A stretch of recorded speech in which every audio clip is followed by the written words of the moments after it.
in the world that I'm creating in the branded in Isfalk, which is the name of the northern territory of this continent, they treat these fertile women as really, really important commodities that they they're telling them that they're being kept in luxury, and this particular land doesn't have a lot of food and a lot of resources, so everything is fed towards these women.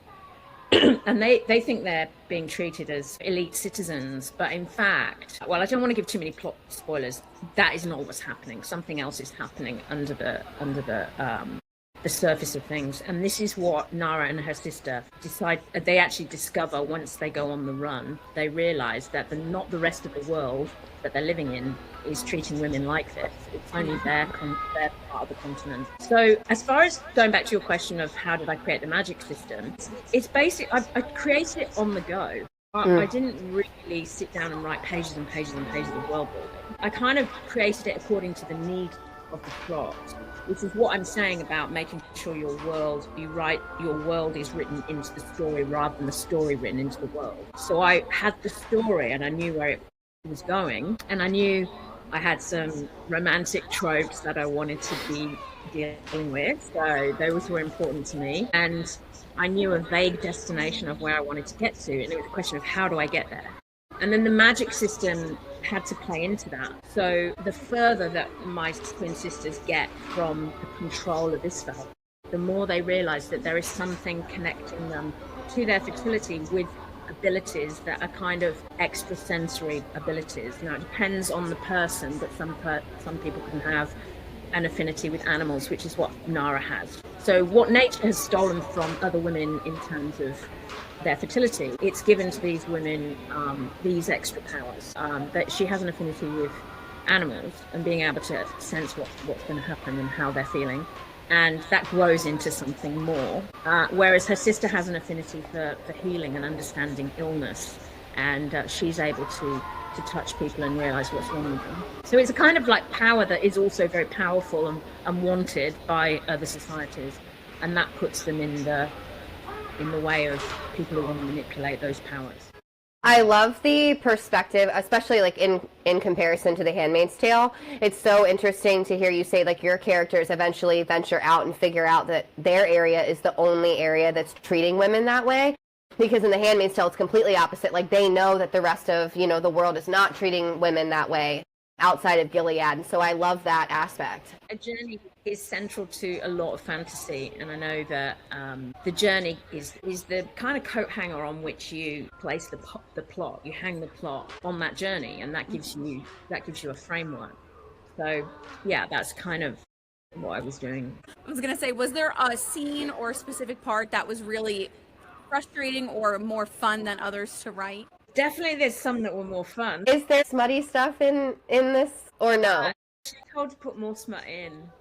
Most book talkers and bookstagrammers only give my books a maximum of 2 chilies out of 5. Okay. I was actually told by my publisher, can you make it a bit smuttier? But I was like, look, I love those. I love reading those sorts of books myself, but it didn't feel right to me as a writer because, once you start doing the smut, you got to think about how am I going to label these body parts, I kind of like... Yeah, I don't know if that's me as a writer. Interesting thought. Like, I never would have even thought of that. It's a lot about, like, nicknames sometimes that happen in, like, smut situations and which ones are a little cringier versus ones that, like, work. And so I never would have thought about how am I going to refer to a penis? Well, you know what my other job is, and you're going to love this. Oh, no. My other job is I'm a sex educator in schools. I have to keep the two aspects of my life quite separate because I never use my surname because I don't want the kids Googling me. And, God, that they go to the library and get one of my books out. And these aren't 18-year-olds. These are 11 and 12-year-olds. Oh, yeah. Right? I'm like, I really would prefer your sex education to be through me rather than my books because that's a total fantasy. But no, I do love reading, spicy romance and spicy fantasy. I just don't know whether I can up my chilies. But there is for those of you who do like a little bit of spice, I mean, there are readers who said, I'm so glad your books had romance but not too much sex. I don't want the sex. There's lots of readers out there. Mine isn't closed door, but it stops. Kind of like there's not an awful lot of time spent on it. So the repartee that leading up to sex, which as far as I'm concerned is the sexy part anyway. Agree. Repartee and the kind of riling each other and the enemies to lovers and the games is what I've heard. Yeah, that's what I like. I don't need the whole bedroom scene. I mean, I don't mind it, but I don't need it in every single book. So I appreciate the leave it up to my imagination of what happens next. I do sometimes think about the audio books of different books though, and I like listening to some of the sexy audio. Yeah. Becca's big into the graphic audio for some of them. So. That's how I like my smut. Like, I like to listen to it rather than read it with my eyeballs. Back to your original question of which scenes were the Oh, yeah. right. Obviously, Nara and the Wrangler, I just loved writing those scenes. And I think readers love reading them, to be honest. So Nara and the Wrangler have a love-hate relationship. And it's kind of enemies to lovers. And there's lots of hijinks, there's lots of action. And they wind each other up all the time. But there's another secondary romance as well between Osher and House, which is a lot more tender and romantic. And theirs were so sweet. I loved the complete opposites with the two. Yeah, and obviously House and Osher are having a kind of forbidden, because they're from different societies and different educational backgrounds. House is a wastelander who's grown up on horses and scavenging the land to survive, and Osher's had this, very academic upbringing. And so, I love that kind of cross the tracks Romeo and Juliet element, or West Side Story kind of element to it. So that was something I wanted to play around with. So these books are just basically me writing the stuff I love to read. I love that. That's the best. I know that we did want to ask, what's next for you? Oh yeah, and funny you should ask that, because that's why I was working on the final touches on my manuscript that my agent's already seen and she really likes it. It's different. It's not epic fantasy, but it is fantasy. Set in a stately home in the UK where they're filming a movie and strange things are happening. And there's an academic advisor, because the movie is historical. So there's an academic advisor who is like the historical expert on the movie, who is the kind of intellectual male protagonist. And then a surfer chick who's the daughter of the director, who's got a few issues and has been brought on as a kind of Nepo baby. Okay. And they're discovering things about the house and its past occupants in history. So there's kind of like a dual time frame thing going on. Ooh. That's really cool. Yeah.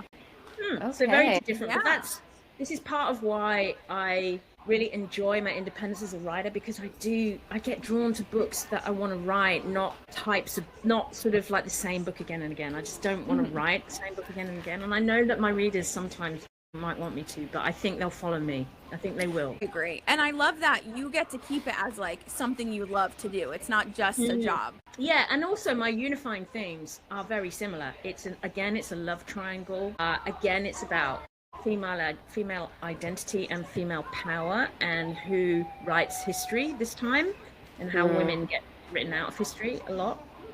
So if basically my themes are very similar across all my books, even though I'm kind of treating them in a different time frame, a different way. It's not epic, it's a different kind of contemporary fantasy this time. I can't wait to read that.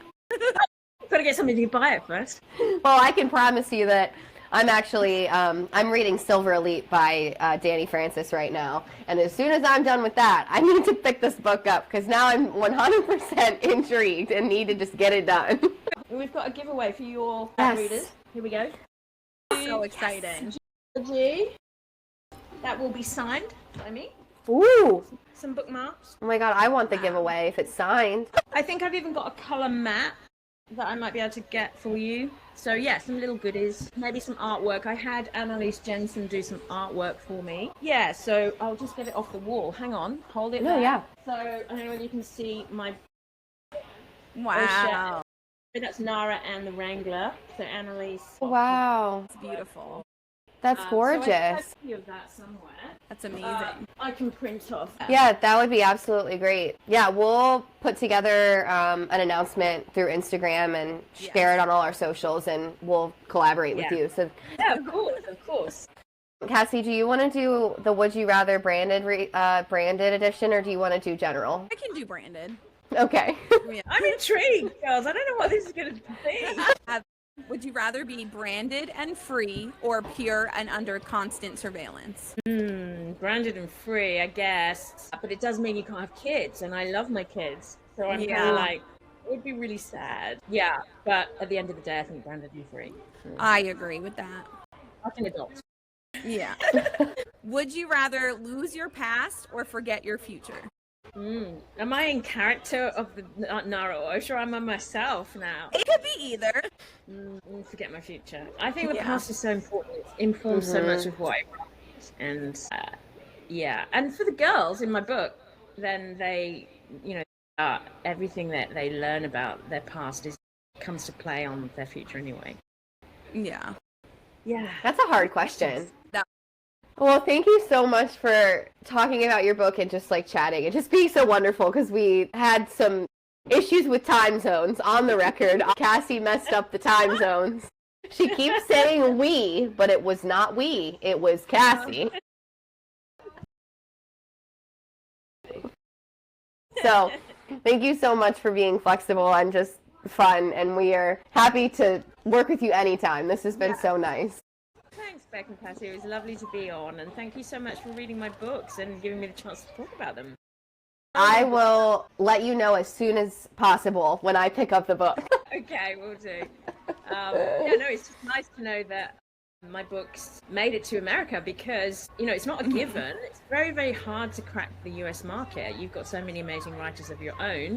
Why should American publishers buy, writers from overseas? But it was one of my bucket list things to try and achieve with maybe the next book. I was hoping that this book might be, but then, I got an offer from a publisher who was going to publish in the UK and the US simultaneously. So, I feel really, really honored that my book got to the US and that we were able to have this conversation. Yeah, I know that Cassie was fangirling for sure when you first originally commented and we connected. She was like, oh my God. So this has been a long time coming for her, for sure. Right. Well, our listeners, make sure to follow us and Jo on social media. We would love to get her book out in America even more so than it already is. And then until the next chapter, stay cunning, stay brave, and remember you are your own high lady, everyone.